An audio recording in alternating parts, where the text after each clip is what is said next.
Hey guys, welcome back. I'm so happy that you're joining us today. I'm Jamie Clark, licensed clinical social worker. In today's video, we are taking a closer look at irrational belief number 2. Things should come easily to me. This irrational belief means if I have to work too hard to get something, then it's not worth it. I will always try my best to avoid unpleasant or uncomfortable situations. And anyone who makes me uncomfortable or demands that I do something that I don't want to do is just being mean to me and will be ignored. An example of this type of behavior can often come to mind. Most of us can probably imagine these thoughts coming from a young child. That's because a central belief in many children is that life should be easy and fun. They develop this belief at young ages because when they are small, we as parents do cater to them. We make sure that all of their needs are met, and any sign of unhappiness or being fussy, we jump to attend to them. For those of you with young children, or for those of us who can think back to having young children, I'm sure there were ways that life started to evolve around the children's needs. Maybe scheduling appointments and errands around those needed nap times, making sure activities did not interfere with their times to eat, or learning how to operate on the most minimal amount of sleep. And I'm sure there are many other ways. So we can see why children would easily develop the belief that life should be easy. After all, we work really hard to make it easy for them. But as time goes on and children get older, they're expected to mature and learn that they're not actually the center of the universe. They're expected to learn and understand that being disappointed and frustrated are just a part of life, and of course that life is not always fair. But how do they learn this? Does it just happen naturally? Maybe it did once upon a time, but in our modern society, it's become very easy and very common for children to miss this developmental stage. Most often, parents set out with the intentions to provide nothing but the best for their children, but this in itself may be harmful. Just think about the commercials you see when you watch TV. How many of the commercials are advertising the latest and greatest product that will make life easier? The quick and easy solution to just about any problem you have, whether it's a new cooking gadget or a cleaning product or that fancy smartphone. It's all intended to make things faster, easier, and really require less from us in general. All of this serves to reinforce the idea that life should be easy. I mean, just look at how much we spend in the quest to accomplish this.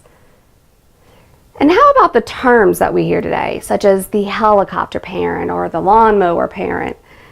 There has become this trend in parenting to continue attending to our children's every need well past the infancy and toddler stages. These terms were created because of parents who hover over their children or want to mow down every obstacle before their child can even face it. And again, what is this communicating to our children? That their needs, and many times wants, are the most important, and that others should always make sure they are met. Can you imagine any problems that this stinky thinking may cause? This type of thinking can lead to the child who is easily frustrated with new or difficult tasks. Anything that is viewed as challenging or as requiring effort will be not fair. It's not fair that our teacher gave us homework. It's not fair that I have to clean my room. What the child really means is that homework makes me focus and think, or cleaning my room will take away time that I could be playing. Their use of the word fair is simply, I don't want to. But when a child views these tasks as unfair, they will often either avoid it as long as they can, or learn to manipulate others to do it for them. How do they manipulate others? Well, it can vary, but quite often they use our want to meet their needs against us. Two phrases that I hear constantly in working with children are, I don't know and I can't. So often these phrases become programmed so strongly into the child's responses that they do not even realize how often they say it.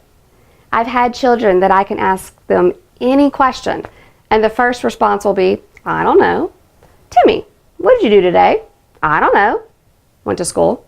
Or Sally, who'd you play with at recess? I don't know. Sarah. They obviously did know the answer, but they're so used to that phrase that they still say it.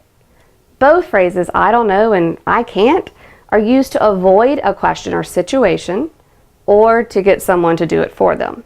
And as parents, we tend to fall for it. We're sometimes quick to complete the task or solve the problem for our child instead of helping them or allowing them to complete it or solve it themselves. This can range from fixing their own cup of juice to being able to discuss a problem with their teacher on their own. So what happens when a child does not learn to change this irrational belief? Well, they become an adult with this irrational belief.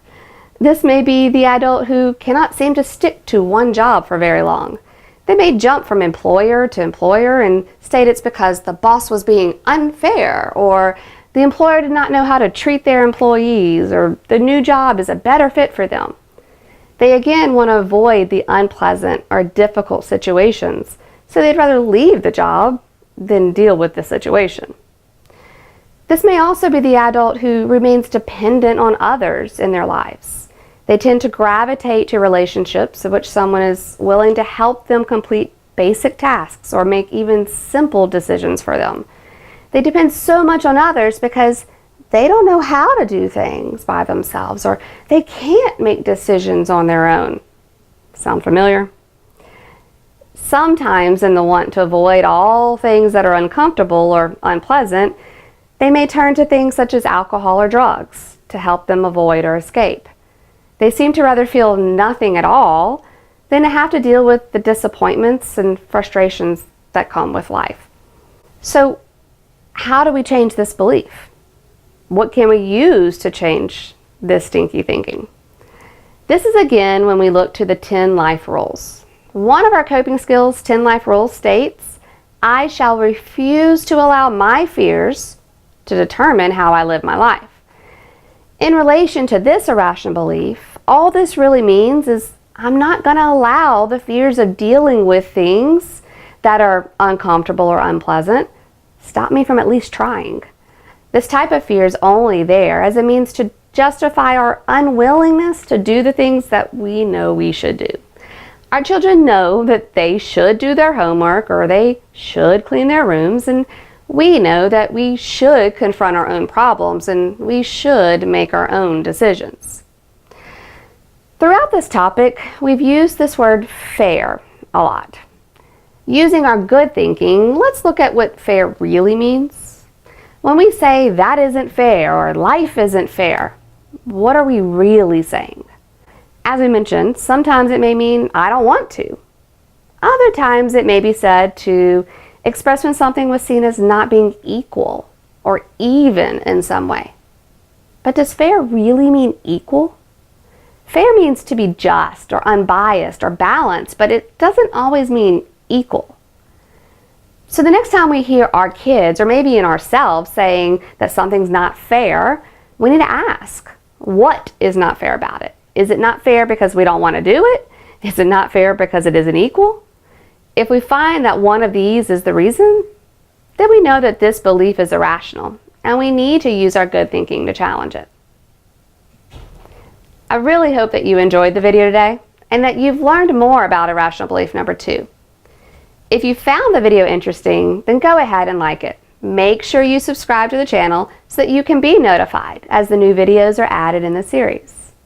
Also, down below, I'll put a link to our website, and I will list the Cosmos Crow adventure stories that directly address this second irrational belief. If you feel that you or your child struggle with this belief, then I really encourage you to take a look at how these stories may help in challenging it. I look forward to talking to y'all again next time as we take a look at irrational belief number 3. And remember, changing your thinking can change more than you think.